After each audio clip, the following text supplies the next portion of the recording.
거기에 당시에 방주 안에 있던 사람들은 정말 미련한 거예요. 왜냐면은 돈도 안 되죠. 비도 안 오는데 비 올 걸 준비해서 짓고 있잖아요. 그러니까 그들이 벌었던 모든 것들을 거기에 투자하는 거죠. 그죠? 모든 걸 거기에 투자하는 겁니다. 그러니까 외부에서 볼 때는 미친 짓이죠. 늘 품수 없는 짓이고 미련한 짓이고 지혜 없는 짓이고.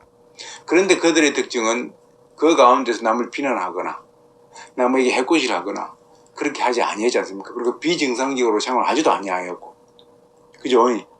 오히려 나보다 더 검소하고 검소할 수밖에 없죠. 그렇죠. 두 배나 더 일도 많이 해야 되고, 그러면서 사람이 점점 더욱더 본업에 충실하면서 그렇게 열심히 살았다고요. 우리가 이걸 볼 수 있는 거죠. 이단과 참신앙과의 차이점이죠. 밖에는 그러나 분명히 엄청난 금은 보화에 매료되는 사람들, 지금 그 순간에도 엄청난 금괴를 캐는 사람들이 있을 것이고 횡재했단 말이에요. 산에서 그때 당시에 이런 거 많이 필요 없었겠지만은 막 희귀한 뭐 열매 같은 거 따고요. 산상, 예를 들어서 산상 같은 거 막 캐고 그런 사람들 신바 다 걸릴 수 있을 것이고, 수많은 사람들이 곳곳에서 또 힘을 통해서 또 지혜를, 지식을 통하여서 자기의 세력을 확보하고 부자가 되고 권력을 쟁취할 수 있는 그런 사람들이 많이 있을 것입니다. 그런데 어떻게 됩니까? 결국 그 모든 것들은 다 헛되이 되어버리고 오직 뭡니까? 하나님께서 명령하신 그 방주만 지은 사람만이 헛된 것이 아니었다. 오늘 저와 여러분들이 방주를 짓는 일에 우리의 인생들을 투자하기를 주님은 주건드립니다. 그거예요.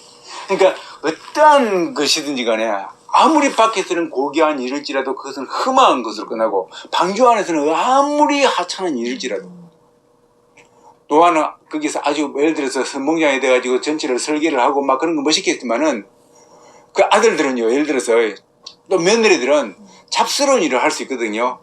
청소하고 설거지하고 아버지 밥 해드리고, 그죠? 아주 사소한 일임에도 불구하고 엄청난 일을 합니다. 너한테 밥 안 해주면 힘이 없어서 일을 못하지 않습니까?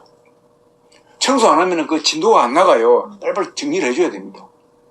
그러니까 어떠한 일을 하든지 간에 그 방주 안에서 일을 한다는 것 자체는 엄청난 특혜를 받은 것이다. 그래서 우리 다윗이, 그죠? 내가 다 밖에서 아무리 화려한 그 생활을 다 제껴버리고 나는 하나님 나라의 아버지 나라의 아버지의 곳에서 움직이로 되어 있는 것이 싸움이라고 이야기를 합니다. 그렇습니다.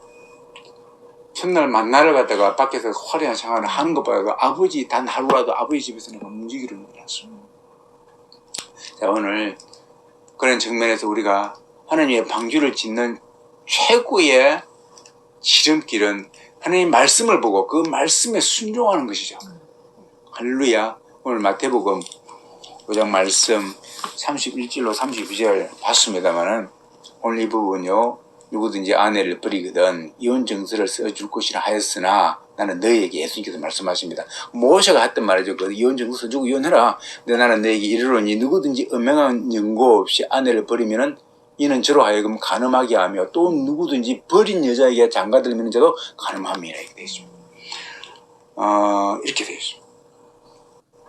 잠깐 기도하고 잠깐만 보겠습니다. 아버지 하나님 감사합니다. 오늘 이 말씀이 아버지 하나님 귀한 말씀이 되게 하시고 저희들에게 하나님 말씀으로 말미암아서 우리의 영혼에, 우리의 육신에 아버지 하나님 양약이 되는 귀한 은혜로 말씀이 되게 하여 주시옵소서. 예수님을 축복하기 기도합나이다. 아멘. 자, 그냥 간단히 오늘 이 말씀을 간단하게 보려고 합니다. 모세가 했던 말은요, 아내를 버리거든 이혼 증서를 써. 그래, 이혼 증서를 써가지고 버리면 된다라고 이야기를 해서 이제 그들은 이혼 증서를 써가지고 주면 아내와 이혼하면 되지 않습니까? 근데 이 말은 사실은 마태복음 19장에 나옵니다만은 모세가 그렇게 해준 것은 너희들을 위한 것이다. 이혼 증서를 써가지고 하면서 그 무슨 말이냐면 너희들의 완악한 마음 때문에 양보 차원에서 한 말이다. 완악한 마음 때문에 그 양보 차원에서 한 말이지 결단코 이혼하라 그 말은 아니다. 그래서 이혼하려고 하면은 반드시 그게 근거가 있어야 되는데 뭐냐면은 아내가 음행한 연고 없이는, 예를 들어서 다른 남자와 불륜을 맺어가지고, 그죠? 그것 때문에 어쩔 수 없이 그 여자를 이제 멀리해야 될 때는 그때는 이혼이 가능한데 그것 말고는 이혼이 안 된다는 거죠. 근데 우리가 이 사실을 볼 때 예수님께서는요, 이 사실을 볼 때 예수님께서는 이혼에 대해서 확실히 뭡니까? 선을 긋습니다. 안 된다 그 말이에요. 안 된다 그 말이에요. 그러니까 아내가 엄행한 연고 없이는 이혼하면 안 된다 그 말은 곧 이혼한 것 말고는 어떠한 잘못을 할지라도 설령 마음에 안 드는 부분이 있을지라도 성격이 좀 틀릴지라도 이혼하면 안 된다는 겁니다. 예를 들어서 성격이 틀리다는 건 당연한 거 아니에요? 자라는 환경이 틀리고 가문의 배경이 틀리고 혈액형이 틀리고 혈액형이 같을지라도 남자와 여자는 또 틀립니다. 그런데 어떻게 똑같을 수 있겠습니까? 똑같으면 그건 이상한 거죠. 그렇지 않습니까? 이상한 거예요. 똑같으면 아무 의미가 없는 거죠. 그러면 전부 다 예를 들어서 우리 인체 기관이 전부 다 눈만 있어야 돼. 그렇지 않습니까? 눈이 있어야 되고 코가 있어야 되고 귀가 있어야 되고 팔이 있어야 되고 다리 있어야 되고 발이 있어야 되고 손톱이 발톱이 있어야 되고 머리가 있어야 되고 다 틀린 거예요. 내 눈이 아무리 좋다 해도 전부 다 눈으로 박아놓으면요 어떻게 걸어갈 거예요. 그렇죠? 그래서 우리는 각각의 지체가 필요하듯이 우리가 남자 여자 만날 때는요 뭡니까? 서로가 다른 배경 하에서 자랐기 때문에 서로가 다를 수밖에 없습니다. 그러니까 다르다 그 말은요 어떻게 보면은 부딪히는 부분도 있지만 어떻게 보면은 또 뭡니까? 어떤 일을 해 나갈 때 굉장히 탁월하게 해 나갈 수 있는 부분이기도 하죠. 다르기 때문에 그렇다고. 달란트가 다르다. 이제 그걸 확대를 시켜보면 달란트도 다르다 그 말. 달란트가 다르기 때문에 우리는 서로가 필요하다 그 말이 되겠죠. 필요하다 그 말입니다. 예를 들어 안전뱅이와 눈은 떴는데 안전뱅이와 눈은 봉사인데 그럴 수 있는 사람이 만나면은 최적의 결합 아닙니까? 그러면 서로는 뭡니까? 서로에게 필요한 걸 얻을 수 있다고 말합니다. 안전뱅이는 자기가 원하는 곳으로 다 갈 수가 있는 겁니다, 이제. 그죠? 또, 이 눈이 없는 사람은 뭡니까? 눈을 대신 빌릴 수 있는 거죠. 안전뱅이 눈을 빌릴 수 있는 겁니다. 그러면서 하니까 여기는 그림이 어떻고 이야기를 다 해줄 수 있지 않습니까? 다 그렇게 간접으로 들으면서 다 이해를 할 수 있다. 이거죠. 그 부부 간에 남자 여자가 만난다 그 말은요. 서로에게 없는 부분이 뭡니까? 서로에게 있을 때 그게 최적의 결합입니다. 그죠? 그러니까 어떤 사람은 이런 거면 나한테는 이게 있는데 왜 니는 그게 없어라고 말하는 것은 굉장히 사실 우둔한 질문이고 우둔한 대답이다. 그죠? 나에게는 이것이 있는데 너는 왜 그게 없어? 라고 말하는 것은요. 어떻게 보면은 굉장히 그러죠. 나에게 이게 있는데 당신이 없기 때문에 나에게 없는 것을 당신은 분명히 갖고 있을 것이야. 이거에 더 좋은 답이 되겠죠. 우리가 이렇게 말을 합니다만 사실은 이런 부분이 하나님의 말씀 가운데서 캐내어가지고 우리가 이런 지경까지 자라가지고 결국은 뭡니까? 나에게 없는 부분이 베드로의 있음으로 말미암아서 우리 예루살렘 교회는 아름답게 형성되어 가는 거야. 나에게 없는 부분이 나에게 있기 때문에 나에게 없는 부분이 사도 요한에게 있기 때문에 우리 교회는 우리 12사도는 지금 아름답게 하나님의 교회를 이끌어가고 있는 거야. 라고 생각했기 때문에 12사도는 뭡니까?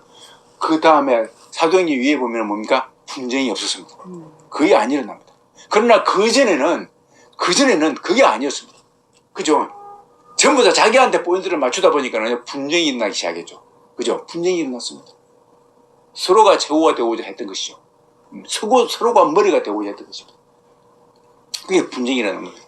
근데 서로가 종이 되고자 하는 것은요, 분쟁이 안 일어나겠죠. 서로가 종이 되고자. 내가 머리임에도 불구하고 종이 되고자. 나는 너희들의 머리가 되겠다. 사실 위의 머리가 아니라 발, 그 다음에 다리, 나의 심장, 나의 모든 것들에 대해서 내가 다 알려주고 그거에 대해서 내가 봉사함으로 말하면서 야 팔아 지금 어딘데 다리야 지금 어딘데 라고 하면서 다 알려주는 겁니다. 알려주는 마찬가지입니다. 팔은 이 손은요 너희들을 위해서 내가 봉사하겠다 봉사하겠다 다 해주는 겁니다. 빨래 해주고 뭐 해주고 빨래는 다 이 팔이 다 합니다. 다 해주고 다리는 대신 걸어주고 이런 겁니다. 그래서 각기의 지체로서 내가 봉사하는데 최고 앞잡이가 되는 거죠. 그래서 전부 다 봉사기관입니다. 머리도 사실은 봉사기관이고 이거는요 자기가 앞줄에 가는 자리가 아닙니다. 봉사기능이 아니면요 우리는 전부 다 서로가 뭐 최고가 되고자 하면요 머리는 머리대로 튀어나가 버리고 팔은 팔대로 튀어나가 버리고 다리는 다리대로 튀어나가 버리면요 다 뿔뿔해져 버리면요 우리 몸은 사라져 버립니다. 그러지 않습니까? 하나가 못 됩니다. 서로가 하나가 될 때는 뭡니까? 서로가 종이 될 때 내가 팔을 위해서 다리를 위해서 다리는 내 팔을 위해서 머리를 위해서 희생할 때 이 조합은 아름답게 이루어져 나가실 거예요. 이렇게 돼요. 부부간도 마찬가지입니다. 방주를 지을 때도 마찬가지고 교회 안에서도 마찬가지고. 그리고 우리 오늘 이 부부간에만 나왔기 때문에 이렇게 한정을 시키다 보면요, 부부간의 조합은요 하나님이 맺어주신 최고의 짝이다.